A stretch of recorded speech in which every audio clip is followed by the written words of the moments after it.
talk about your growth as a player from your day one as a Suns player to your last day, your growth as a player. Like, what went into that? You understand the game. You start to learn what the NBA is about. So there's this thing I call that I like to refer to, that is like an NBA type awareness boost that you get. Like, it's like an enlightenment that when you get to the league, you suddenly start watching like college basketball and you're like, man, what are they doing? Because when you get to the NBA, you just watch so much basketball that you just start to pick up things, you know, every little detail about the game more so than you ever did before, basically. So it's funny because I'll go and tell my little brothers these things, but I don't trip because I don't expect them to understand it, because it's really hard to understand until you've actually seen it. Right. So early on in those pickup days, early on in those training camp days, some things just have you like, what was that? So then you go back, break it down. Oh, that's what's going on here. Oh, that's why so-and-so made this decision. Right. Then you understand how basketball is played at the NBA level, right? And there's tons of different ways to play basketball, but NBA, you know, is the style of play in the NBA is pretty consistent across all 30 teams. And, you know, we like to say it's the best basketball in the world. Yeah. But man, it's that adjustment period when I was older. Yeah. So that was definitely very beneficial to where I could slide in and find a way to make an impact enough to be in the rotation. Yeah. So I'm playing from the jump. And, you know, at first I'm just standing there shooting threes, playing defense. And my goal from there is always same thing with high school, same thing with college. I'll start with shooting threes because, I know I can fall back on that. That's how I became a three-point shooter, because I was smaller than everybody. So I couldn't do the other things. Then as I worked on the other things, as I grew, as I got stronger, as I got smarter, I was able to do everything else on the court. So that's kind of how I view my career trajectory, is I tried to be as effective as possible, and then work on my game and grow it. Like, I'm not out there trying 800 moves and shooting crazy step backs my rookie year, because I'm trying to be solid first, playable first, in order to gain that leeway. And I think over my couple years in Phoenix, I was able to gain more and more and more of that, to the point where, you know, I felt really good about my game being traded to Brooklyn. And then Brooklyn offered myself and Mikal Bridges a big time opportunity to show what we've been working on the last 4 or 5 years. Yeah. And I think it's great because it's just a step, and going into this season too, where I'm working, man. I'm trying to add things, I'm trying to develop things, and just become a more complete, better overall player. Yeah. Talk about that 38-point game. Yeah. Like that 9 threes. That was snapping, like just seeing you seem like just a real chill, mellow dude. But watching that game, watching that that's game, a good observation. I mean, that's what it seemed like. You know, chill, but watching that game, it was like not chilling, mellow. It was like a different Cam. Like that game was like you was like pissed. Like, all right, y'all won't play with me because you had that interaction with Julius. Yes. So it was like a different Cam. Explain that. So that was right after All-Star break. It's early March, and I feel real good about the game at this point. Yeah. The game had slowed down. I'm probably off the break, and it was only about 5-6 games, but I was averaging about 20. Yep. You know, a couple assists. The game was slow, and I was understanding it, right? Shooting like 46% from three. What, man? Just, I felt so comfortable out there. And it's a great feeling. It gotta be a great feeling. I go to the New York game, feeling good about my game. You know, no pressure, no stress.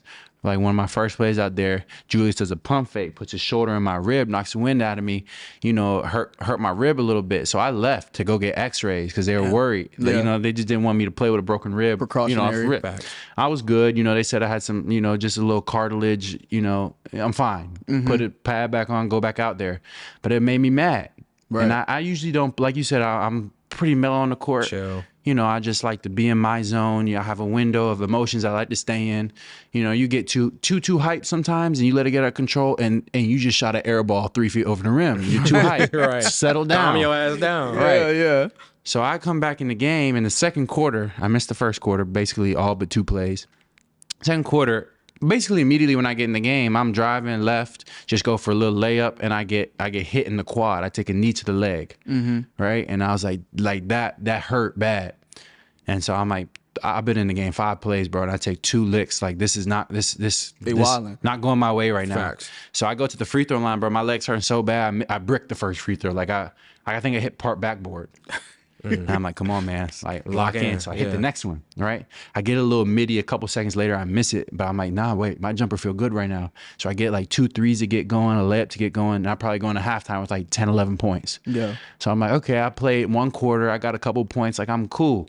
Then I come out in the second half and I'm still pissed.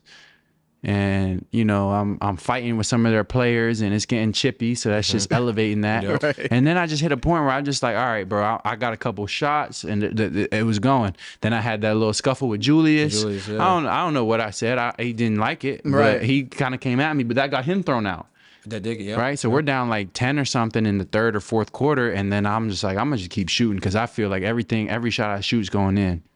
And so I just rode that wave, bro. In that last second shot, I wasn't tripping. I was impressed. I was just locked in. And Burks missed a free throw, and the ball kind of came towards me. Mikal, we kind of tipped it. Mikal grabbed it, passed it to Campaign. Campaign's dribbling up the court, and I hang back, right? And you see me wipe my hands because I was just going for the ball, and my hands were sweaty, right? So I'm wiping my hands, and I'm like looping behind him. I didn't have to say anything. Campaign knew where I was. Like he had like 17 assists that game, bro. Right. Yeah. Damn. So he's like I'm wiping my hands and the whole Knicks team just kept flooding towards the hoop and left me. So I come around, he pitches it back to me and I catch the ball. I said, I can line my feet up because I can see the clock above the hoop. And my only thought at this time is don't miss short. Right. Do not. Yeah. Don't miss short. Don't be a punk. Don't miss short. Don't leave it That's short. A bad way to go out. Right. If you're going to go out, miss long. So I just let it fly. Banked it in. That's fire. Banked in. I wasn't thinking. It felt good when you left your hands though? Yeah. That's amazing. Yeah. But I wasn't like the only thought was don't be short. Let it go. Wow. Yeah. And it's quick, right? So it's like, wasn't nothing going on in my head, but just watching the ball, like, then it went in and I was turned up. Slow motion shit. Yeah. And then I was turned up. Like I could still, like I said, I closed my eyes. I can still see it all. And when I tell you, my teammates were like, who is this guy? Like he's acting so different. He was on another, I was just mad, bro. I was mad. Like I think about this now. Yeah. Like, how sustainable is playing at that level of anger? Because I've never been like an angry, like I'm going out there crazy. Because like I said, you get too hype, you throw the ball over the hoop. Facts. You're outside of yourself. You can't really play outside yourself. But there's something to that I've been thinking about. Like, all right, like playing angry, like if you play with that with those emotions, like it's hard to just fake them. But whenever you can get them, like in real time, like like playing that emotional range where you feel in control. Facts. Yeah, you see like a lot of guys turn into that like alter ego when they're playing. Bro. You know what I'm saying? You're a different person when you step on the court. Right. That's where I feel like you were at. Like the Kobe, I was not being myself. Bite his jersey. You hit a different. I was not being in the normal range. Like my teammates were saying and everything. I was mad. Yeah.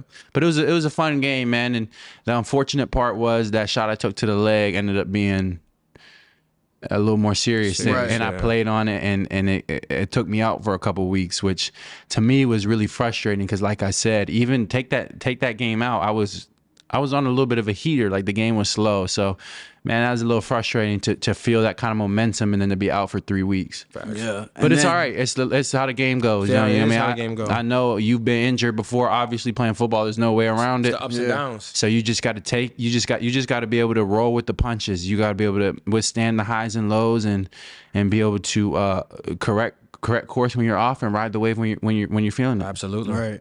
And